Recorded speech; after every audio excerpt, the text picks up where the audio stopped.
There once was a young woman named Patachara, born into wealth and luxury. She was the cherished daughter of a powerful family, protected from the outside world, kept in the highest chambers of her parents' grand mansion.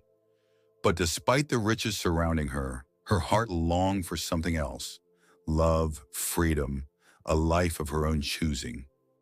Patachara's heart had already chosen, not the nobleman her parents had arranged for her, but a simple page boy, a servant beneath her station. Yet love knows no boundaries. The night before her wedding, she wrapped herself in the garments of a servant, slipped past the guards, and vanished into the darkness to be with the man she loved. Far away from her family's reach, they built a simple life together. It was not the life of luxury she once knew, but it was a life of love. Soon she became pregnant, and a longing grew within her, not for wealth, not for grandeur, but for the comforting presence of her mother as she brought her child into the world. She begged her husband to take her home, but he refused, fearing the wrath of her family. Desperate, Patachara left on her own, walking towards the home she once knew.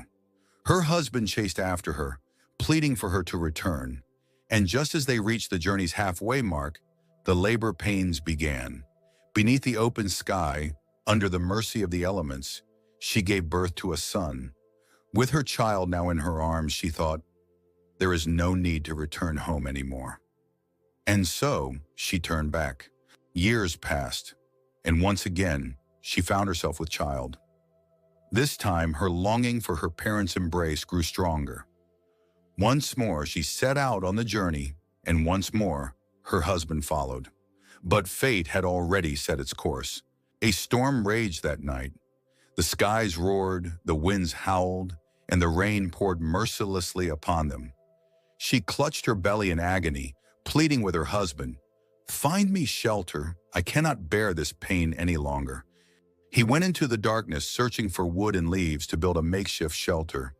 But as he struck an axe to a nearby bush, death came slithering, a venomous serpent that sank its fangs into his flesh. In mere moments, her husband was no more.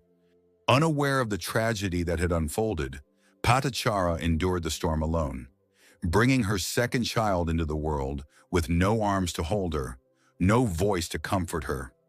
Alone in the cold, she wept through the night. By morning, she pressed forward. With the newborn on her hip and her elder son's hand in hers, she walked in search of help. But the storm had not only taken her husband, it had swollen the river Achirawathi, making it impossible to cross.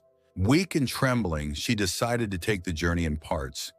First, she carried her infant across, laying him gently on a bed of leaves before returning for her older son. But as she reached the middle of the river, she heard a piercing cry. A hawk had swooped down, mistaking her newborn for prey, and before she could do anything, the child was gone. "Sue! Sue!" she screamed in anguish. Hearing her cry, the older boy thought his mother was calling him. In his eagerness to reach her, he stumbled and fell into the raging river. Within seconds, the water consumed him. 2 sons lost within moments. Shattered, barefoot, drenched in sorrow, Patachara wandered onward. She had lost her husband. She had lost her children. But still, she had her parents, if she could just reach them. Yet fate had not yet finished with her. When she finally reached her hometown, she found it in ruins, collapsed beneath the weight of the storm. And when she asked a passerby about her family, his words were heavier than the storm itself. "The house fell in the rains last night," he told her. "No one survived." In the distance, she saw smoke rising from a funeral pyre, the fire that consumed all that remained of her family.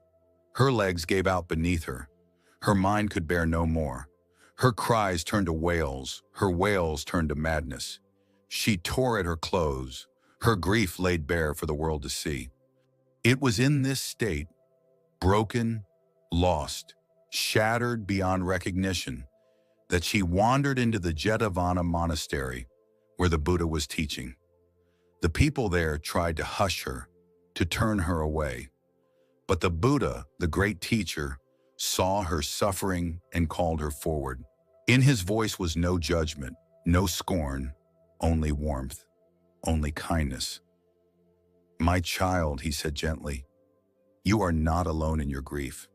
The nature of life is impermanence. Just as a storm sweeps away the leaves from the trees, death comes for all. Do not cling to sorrow, but seek refuge in wisdom. Let go, and you will find peace. His words, like a balm upon an open wound, sank deep into her heart. For the first time since the tragedy, she breathed. Patachara, who had lost everything, found solace in the teachings of the Buddha. She asked to be ordained, and from that day forward, she walked a new path, not one of wealth, nor one of love lost, but one of wisdom, healing, and peace. And so, she became not the grieving widow, not the broken mother, but the revered bhikkhuni Patachara, guiding others out of the darkness of sorrow, just as she herself had been guided. For those who have lost, for those who grieve, know this: you are not alone. If Patachara, who lost all she had, could find peace, so too can you.